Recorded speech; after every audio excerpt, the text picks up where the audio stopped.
reka nje ku Barundi abavandimwe abashinga nahe nongere nsuhuza Abarundi n'ababwira ni Barundi Imana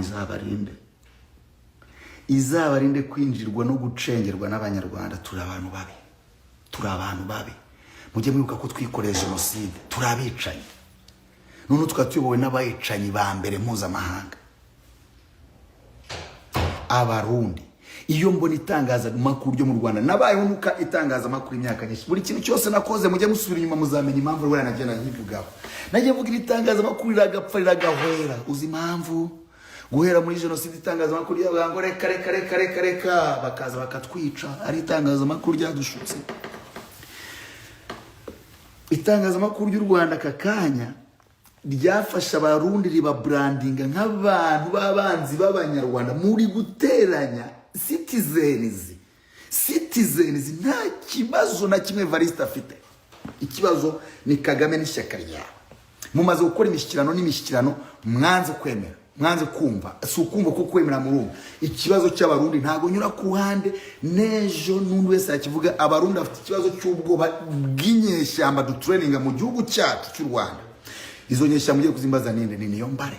Ni gute ngo mutekereze abanyarwanda mwirwa mutuka Abarundi mukataka Abarundi? Tekereza imburu umunyarwanda tugiye kumva tukumva kakanya ngo Burundi. Ntureba General Nyamwasa bajya bavuga ngo ni ikigarasha ngo nibiki.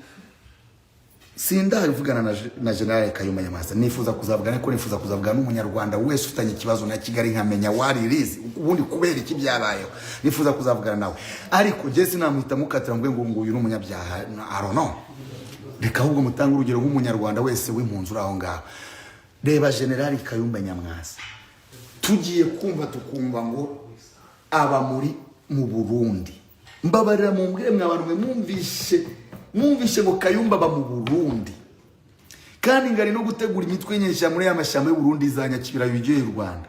Twaryama tugasinzira. Imipaka twayifungura. Ese twakunda Abarundi? Ese nibyo tutabikora. None twe tumaze imyaka 30 twirukanka Kongo twica abantu tuvuga FDL. None Abarundi bo nta nubwo bambutse ngo baze guhiga izo FDL zabo, ahubwo bo bahisemo byibura kwifungira umupaka bagatereka twirindira iwacu. Natwe nane cyo kintu kiza twagomba gukora. Turi abarwanyi beza, aho kwica abakongomani twiba amabuye tukabeshya amaraso yandi, twagafunze imipaka tukavuga ati interahamwe zinjira. FDL uzinjira tuzamucukura ntazamenye kimukubise. Twakabaye ariko tumeze. Ntabwo twakabaye kuba twambuka imipaka abandi ngo tujye mu gihugu cy'abandi. You understand? So Abarundi dufata interahamwe zabo kuko babo baniyo mbare, wowe niyo mbare nahuri. Abanyarwanda bagiye kuguhiga bro. Kagame aragwishaka abanyarwanda bari kwica. Rubyiruka imba dushaka n'amahoro tugomba gukura abantu nk'abaniyo mbare mu gihugu cyacu. Imba dushaka amahoro tugomba gufata nkunda tukamufunguza tukamuha abanyamurenge akita ku bwoko bwe aho kugira ngo afungwe. Rubyiruka imba dushaka amahoro tugomba kuvuga inzara, tugomba kwirinda inzara. Ibi tubiretse turwane n'inzara na freedom of our speech. Ko turamera nka za nka ziri ku muryango bakatimwe hazindi bakatimwe bazindi. Ko hano ukeka ko ngo wifashe, ariko ngiye mbona tuba ku murongo tugenda twiyegeranya bagenda twarumwe nawe suzi imazi nyumura abo mwiganye mwagraduating abasiganye bangaye. So mumbwira hana imbaraga Burundi bwazikura bwo kutwumva. Bamaze gukora imishyikirano inshuro zirenga 100, twese turabikurikirana. N'umunsi wa nyuma perezida ubwo yatangaje ati ikibazo tutari n'u Burundi kigiye gukemuka. Nyuma nabonye perezida nyakubahwa Evariste Ndayishimiye avuga ati yes ikibazo cyari iki twakibwiye Kagame turindeka twohereza abantu. Bukeye yamwohereje imyanda ku Kanyarunga ngabajura ngo b'Abarundi bafatiwe i Kigali. Umuntu aragusaba general wahiritse ubutegetsi tukamuha abajura. Abajura ufite benshi nawe bashatse bakohereza ni benshi cyane. Sibyo? So birambabaza ngira gahinda gakomeye cyane ukuntu twirwa ku gakanu k'Abarundi. Perezida wabo tumushushanya uko dushaka, tumudescribing uko dushaka. Amafuta yacu, amafuta ya perezida wacu we munyamafuti. Perezida Kagame reka nkwiba iyo uza kuri kamera ukabeshyira ibintu tuzi bigaragara. Ufite niyo mbare, ufite nkunda rafunze. Ibyo bintu urakubibeshyaho gute? utraininga Red Tabara, we know ubaho ubufasha, wino Kagame u Rwanda ntago ni icyo ushaka. Nese uzategeka Rwanda Burundi na Kongo nkuko babivugaga mu ndirimbo mu Rwanda Burundi, waduhaye amahoro tukibanira nk'abaturage, turi kuduteranya mu by'ukuri. Tabandi muraranga inzara. Nese ni gute inzara itaba? Nese mu mateka y'isi kugira ngo igihugu kidashobotse kitazigera kinashoboka, ngaho mbwira igihugu kuri isi gifite imipaka ine ifunze ishoreranye. Abagande batureze bakatwonsa bakatuzanira iyo FPR bakayigeza ku butegetsi, twafunze imipaka imyaka 5. The same time iya Burundi ifunze, ivaho iya Kongo ijya irafunga. Aka kanya imipaka ya Burundi irafunze, ya Kongo irafunze, ya Tanzania iri almost ko Tanzania mu kwivanga mu bibazo byayo. Ushaka iki kuri Mama Samia Kagame RPF? Mufite izembaga zo kuma ko mujya muri Tanzania, muri Tanzania mushaka yiki? What do you really guys need in Tanzania? Bishobora gutuma twajyaga Tanzania kwizanira imyenda y'inkweto, gukora imiziki, tugatamaho. Turajya muri Tanzania batumereye gutya, Abanyarwanda. Uri kudusiga isura mbi.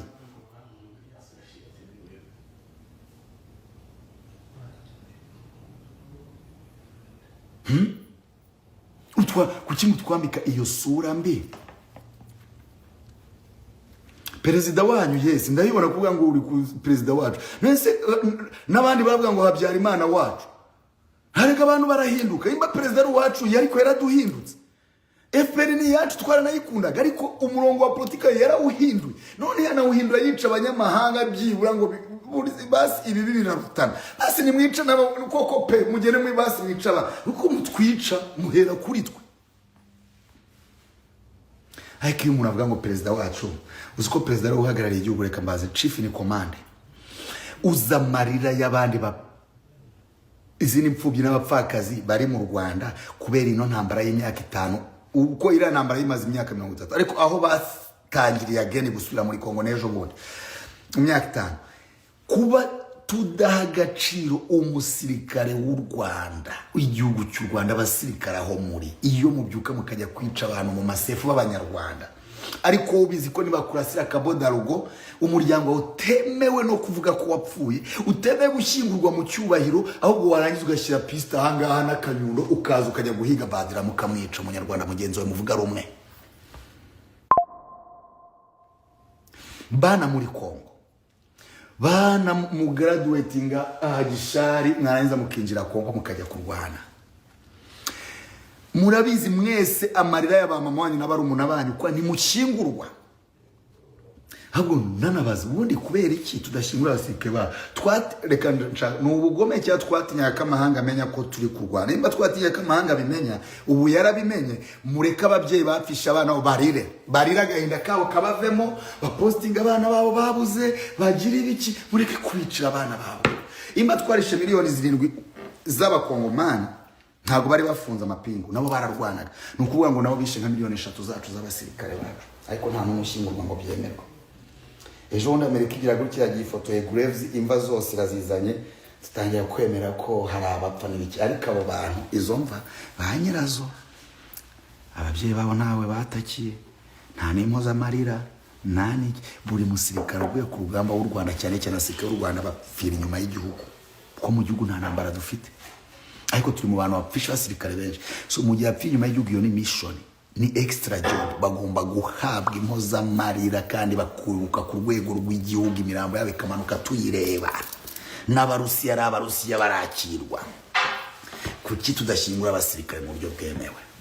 Kagame akoresha abasirikare nk'aba Intersenke cyangwa ikigo cye, company cye ku giti cye yihariye. Nta gihugu cyemeye gutera ikindi gihugu parliament iticaye. Ibyo byose abanyepolitike nibyo navuze, abanyepolitike barahanyene kuganira namwe. General nkeneye kuganira nawe, Mama Diane nkeneye kuganira nawe mama, n'abandi hari umumama nigeze kubona ku ma YouTube warokokeye i Butare avuga uburyo, kuko iyo operation nanjye nyiziho, bishe abana be n'abapadiri bose ngo abantu bari barazi ko FPR afite gahunda muri ntambara yo kwica buri muntu wese yasangaga umunyabwenge yarize ibyo barabikoraga nandwe ibintu ngiye maca gutinda ababizi barabizi urubyiruko ntabyo muzi ntago nta mpamvu yo kwa mwana bitinda ababizi bo barabizi ariko igihugu kica abanyabwenge cyasi we namupfa kashobora kwica umwanya wa ministry nta mpamvu bagira gatuzana bira biguryo agashyira mu ntebe bagaterekaho economy gapfa bagaterekaho imisoro bagatereka ko ntago they are not qualified to do it ahubwo they qualify gupfukama bakumva bagakura ubugoryi tu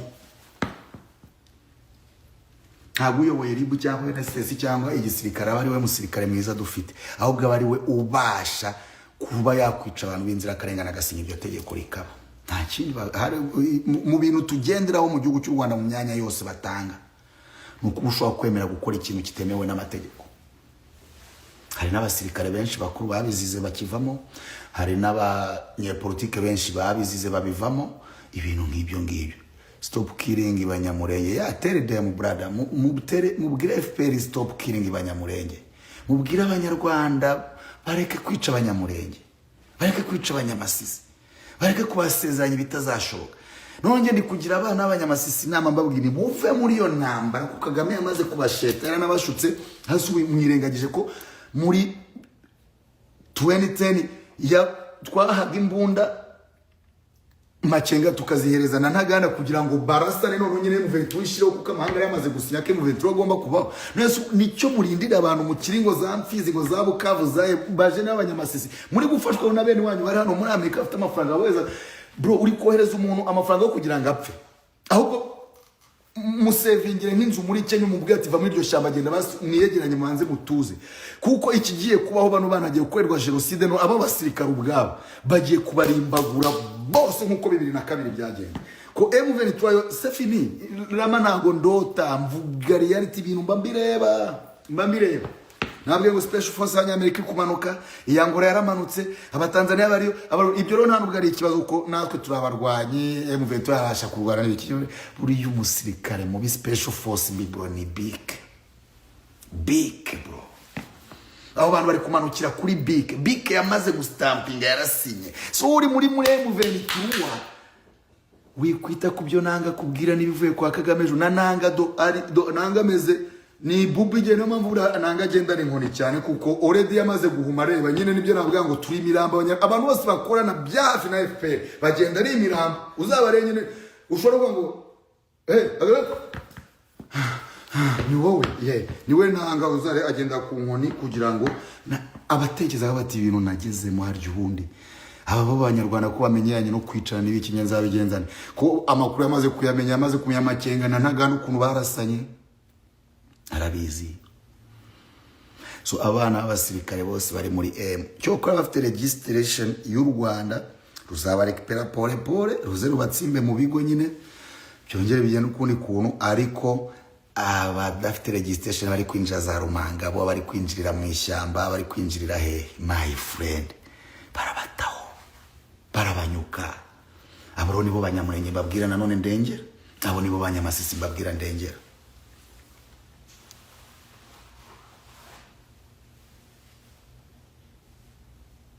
You get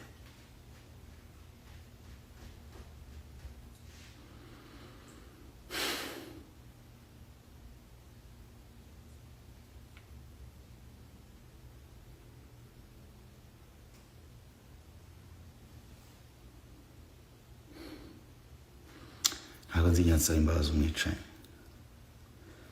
nta nubwo nzijya nsaba imbabazi zo kuvuga ukuri nta n'umunsi n'umwe nzengera mbeshya cyangwa ngo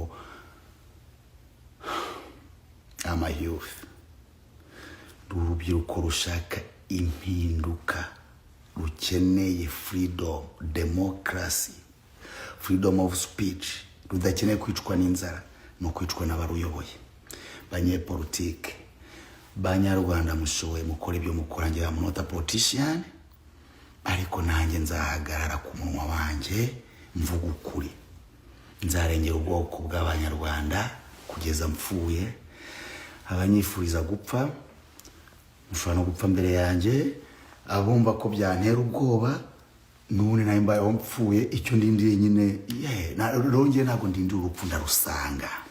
Urupfu uko rwirwa rumiga nanjye nirwa nduhiga amatayiga. Uko urupfu rumiga ndaruhiga. Icyo ngize amahirwe napfa Mungu we. Aho kugira ngo mbone ibiba ku bwoko bw'Abanyarwanda napfa. Murekure niyo mbare, mureke kusakuriza abarundi, mureke imikino yanyu. Michael Rubio nakunze Michael Rubio navuze ati bro, iyo mikino yanyu ishaje yabyazaye muveritwa muyireke tujye mu bintu bigezweho dufata ibye for real. Iyo mikino irashaje mu Munyamerika hagaze arakayibona kandi none ikibazo uwabivuga nabikemura. Ntago ari wowe no ushaka kwivuga, ushaka kujya debate nani cyo wabikoraho. Nimba yakubwiye ngo ni imikino ishaje, it's dirty, it's old games and bye and thank you. Kandi nzajya ndahari, nzaza tuganire, mfite ubutwari bwo kumva no kurwana intambara yare yose ijya ku mahoro, ijya kubohoza kubabura Abanyarwanda.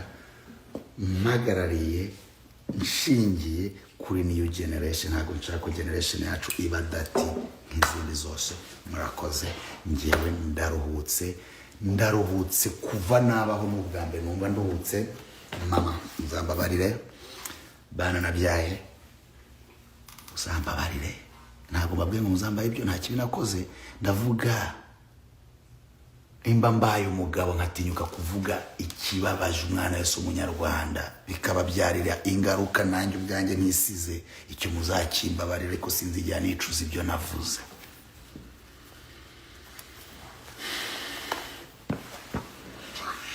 Sinzigera nicuza ibyo navuze, sibyo? Peace and love. My name is Ramadhani Mpenda Patrona, the king of Wakanda. God bless you. I'm a freedom fighter. I'm a peace fighter. I'm a Samaritan. I'm a freedom fighter. I'm a peace fighter. Yes, if you have no freedom in you, if you have no peace, if you don't want a democracy, you are my complete enemy. And that's RPF and their supporters. Imba na democracy, chene na peace ushaka, na freedom ushaka, then nakunjewe tuhabana. Thank you so much. Peace and love. I'm the commander of the freedom fighter. I am the commander of freedom fighter.